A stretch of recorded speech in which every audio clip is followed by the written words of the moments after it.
మీ పిల్లల్ని స్కూల్కి పంపించే పేరెంట్స్కి ఒక ముఖ్యమైన విన్నపం. రెగ్యులర్గా స్కూల్కి వెళ్ళి తిరిగి వస్తున్న మీ పిల్లలు ప్రవర్తన మీరు గమనించండి.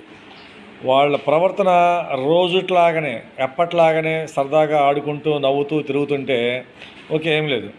అలా కాకుండా కనుక వాళ్ళు లోన్లీగా కూర్చోవటం, ఏదో ఆలోచిస్తున్నట్లుగా ఉండటం, ఏదో డల్గా ఉండటం, ఏదో చెప్పలేనిది ఏదో దాస్తున్నట్టుగా బిడియంగా ఉండటం, సరిగా తినకపోవటం, అది అబ్బాయిలైనా అమ్మాయిలైనా సరే అలాంటి ప్రవర్తన కనుక మీరు గమనిస్తే తప్పనిసరిగా పేరెంట్స్ వారిని దగ్గరకు తీసుకొని 1కి 10 సార్లు అడగండి.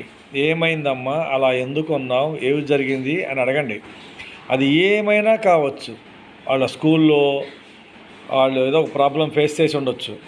టీచర్స్ నుంచి కానీ, లేదా ఆటో డ్రైవర్, బస్సు డ్రైవర్, లేదా అక్కడున్న వాచ్మెన్స్, ఎవరి నుంచైనా సరే వాళ్ళు ఒక ఇబ్బంది ఎదుర్కొన్నప్పుడు అది శారీరకంగా కానీ లైంగికంగా వేధింపులకు గురైనప్పుడు వాళ్ళు ఇంటికి వచ్చి రోజుట్లాగా ఉండలేరు. వాళ్ళు రోజు ఉన్నంత హ్యాపీగా, ఆనందంగా, సంతోషంగా ఆడుతూ పాడుతూ ఉండలేరు. వాళ్ళు మ్యాక్సిమం లోన్లీగా ఉండటం, గదిలో ఒక్కళ్ళే ఉండటం, లేకపోతే ఎవరితో మాట్లాడకపోవటం, సరిగ్గా తినకపోవటం, ఏదో దాస్తున్నట్టుగా భయంగా ఉండటం, ఇలా ఉంటారు.